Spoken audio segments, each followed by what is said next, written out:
All right, so now we're going to the Montsant region, which is right next to Priorat in Spain. And hear me out from the beginning. I know that this is summer when I'm putting this wine in, and I know that Montsant wines, if you know them well, are heavy. But sometimes you just need one. This is when you're still having a steak and you want to sit outside. Maybe not a steak, I wouldn't put a steak with this, but that's getting head. But when you're having like hefty foods, there are still times when you want like a full bodied, maybe has a little bit of oak wine. So this one is just there to fulfill that need. And if not, you can cellar it. Or if you are looking for something to gift to your cab sauv loving mother-in-law, father-in-law, father, granddad, whatever, this is perfect for that bottle. Another sneaky undercover natural wine. So with that out of the way, we'll start on this wine. So it's quite dark, very extracted. And then on the nose, it has oak. So who knew? It's not very often that we put wines with oak in here, but I love them on occasion. Not all the time, but it's really nice to have them. And especially when you know they're made naturally and not like random, like fake cab sauv with wood chips that you get on an airplane when you're flying to Spain. Not that I've done that. Definitely done that. That's just what it is. So on the nose, it's got like the vanilla, it's got the cinnamon, everything you're looking for when you're talking about wines with oak. And then below that, it's like complex, dark fruits of really dark cherries and blackberries. Also like raspberries, though, I think. Like ripe raspberries, not like the dried ones or anything. And then I'm looking for like gaminess or like leather. I would say maybe a little bit of leather, but I'm definitely not getting gaminess, at least on the nose. Let's go to the palate.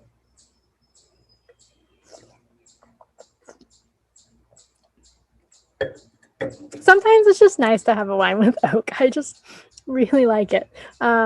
But not all the time, obviously.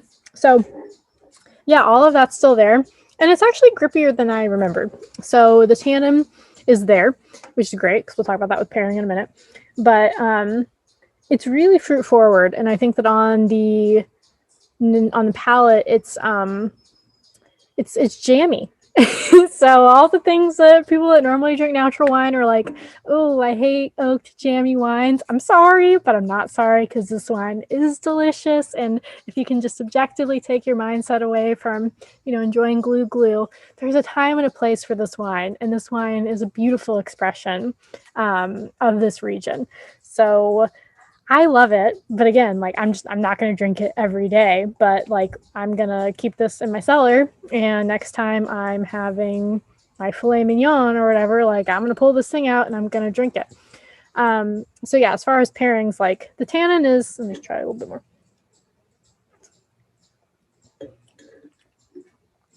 It's there. It's not like super pronounced, but like it's definitely there. So you can play with that. Yeah, it would work not as the best with steaks, but like if you just don't love Tannenbaum cab sauvs and you want natural wine, here you go. Bring this with you. But if we want to go, down some layers from there, I feel like this could work. And let's think about summer because we're in summer right now. But it really would go great with a lot of fall dishes as well. So I'm just headed to the grill in this scenario, and I'm thinking about my steaks. I'm thinking about like twice baked potatoes with it. I'm thinking about things that would complement like the oak qualities of it. So something needs to have like a good amount of heft because this is like a relatively high alcohol, 14% jammy wine. So yeah, I don't know. I'm especially in summer, I'm putting this with steak, but if you do cellar it, which I probably won't end up doing that, but if I was to, or I'll get more later, I would put it with like risotto or something, like mushroom and squash risotto. Are we having that right now? Probably not during summer, but that's the other direction I would go with this. So if you want to have it in the summer, I would stick with your grilled meats. So if you're having something with like a lot of spices and like a heftier meat, like tagine cooked lamb, or like a lamb that's like got a lot going on, that could also be really nice with this and be still really good for the summer. So there's another direction you go, like Middle Eastern food vibes. So yes, I know this is not what I normally put in the club. I'm sorry if this isn't your deal, but if it's not, you know someone that would love this wine. So just give this one to them, send them the video for what to pair it with, and they can enjoy. Otherwise, I hope you enjoy.